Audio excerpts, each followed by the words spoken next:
Yeah, good morning. This is Joe with Yanulan Pond Service and Koi Rescue. We're here today, October 9th, with Baro, who has a 11,000 gallon pond. He's done quite well with it and needs to reduce his fish population. So we're kind of doing a combination of pond cleaning and koi rescue. Well, Baro, I'm very pleased to be here this morning, and quite an exciting day, I think, for the both of us. I thought that you might be able to tell us a little bit about your ponding experience and what you've done here. Again, quite a pond. Sure, I'd be happy to. We started back in 2001, put in the pond, and got about four 4-inch koi, so they were about this big. And they grew, and then I got a few more, maybe another 4 or 5. But over the years, they enjoyed the environment they were in and started reproducing. And so every year I've been finding homes for some. But last year and this year I didn't, and we've got sort of overpopulated, and that, as you know, is impacting the whole ecosystem within the water. And so we decided to try and get rid of a bunch more. And I was reading an article in the Reporter, and I saw your name and that you rescue fish. And I said, okay, here's salvation. We'll go call Joe and have him come to the rescue. So that's how this came about. Well, that's what's brought us here.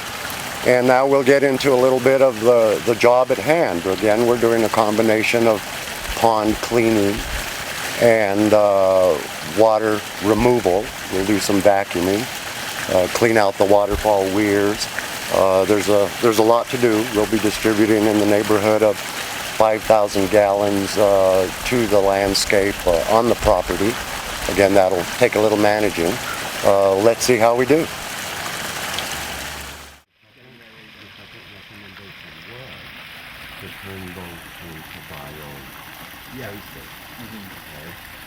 Right, putting in Even if you have to take the pipe and make a manifold and then stack the Matola on top of it, and then you will have another bio mat. Okay, and I think that and the reduction now of population. These fish, you see the kind of bluish ones. The denim, we'll call it. The nice thing about them is each year they change their pattern. So sometimes they'll stay that deep blue, sometimes they get more black, sometimes the black moves, but it shifts almost every year. Yeah. It's kind of interesting with those.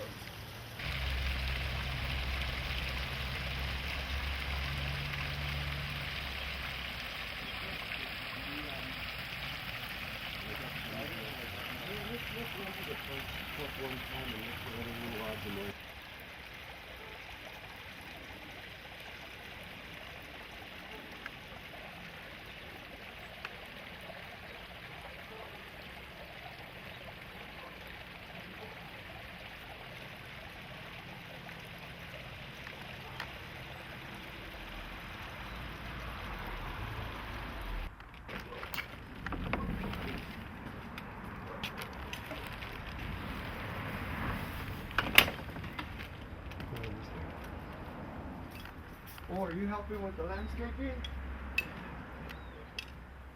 Is he holding the bucket for you? Does he pick up after you? I pick up after Watch the your step, dogs. Miller, stand line.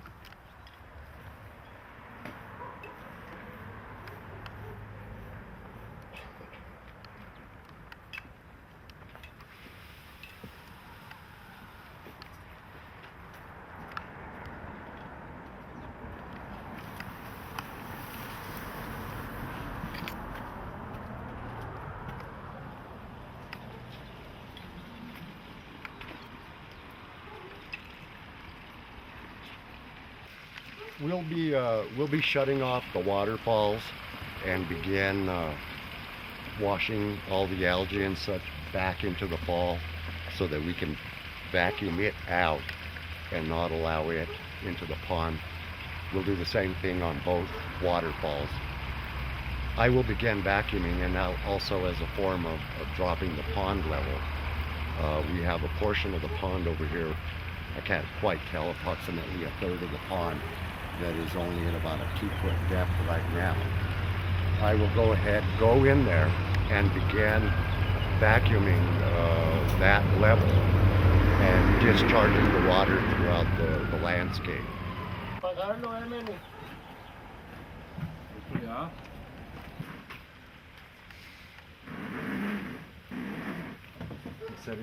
I'm setting up to go ahead and go in and begin vacuuming this area. Again, part of the dewatering process. We'll be taking 50%.